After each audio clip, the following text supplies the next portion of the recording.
শেষ ঠিকানা যদি 3.5 হাত মাটি হয়, তাহলে কিসের তো ক্ষমতার দাপট? ভোর 5টায় মৃত্যু, সকাল 6টায় জানিয়ে দেওয়া হবে মাইকে, 8টায় শেষ গোসল করানো হবে, 9টায় তোমাকে নতুন কাপড়ে সাজানো হবে, জোহরের নামাজের পরে তোমার আলিশান বাড়ি থেকে বের করে নিয়ে যাওয়া হবে, 2টায় তোমার জানাজার নামাজ পড়ানো হবে, 2:30টায় তোমাকে কবরে নামিয়ে ফেলা হবে।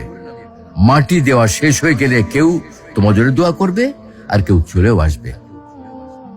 এই তো জীবনের শেষ আয়োজন। তো কিসের তো অহংকার, কিসের তো ক্ষমতার দাপট? হ্যাঁ, ক্ষমতা কারোর জন্য চিরস্থায়ী নয়। অন্যায় ভাবে কাউকে ঠকালে একদিন ঠিক নিজেকেও ঠকতে হবে, এটাই নিয়ম। হ্যাঁ, এটাই নিয়ম।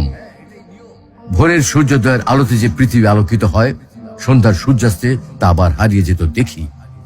অসত্য দিয়ে সত্যকে কখনো ঢেকে রাখা যায় না। প্রকৃতি বড়ই নির্মম। কবে কখন কোথায় কার উপর আঘাত হানে তা একমাত্র উপরওয়ালাই ভালো বলতে পারেন। অহংকার আর দাম্ভিকতা পতনের লক্ষণ, তাই অহংকারী না হয়ে সহনশীল হন। ক্ষণস্থায়ী এই দুনিয়ায় কেউ চিরস্থায়ী নয়। এজন্য ভুলে যেতে হবে সব রোগীর স্বপ্ন, ফিরে আসতে হবে রবের দিকে, কারণ শেষ ঠিকানা তো সেই 3.5 হাত মাটি।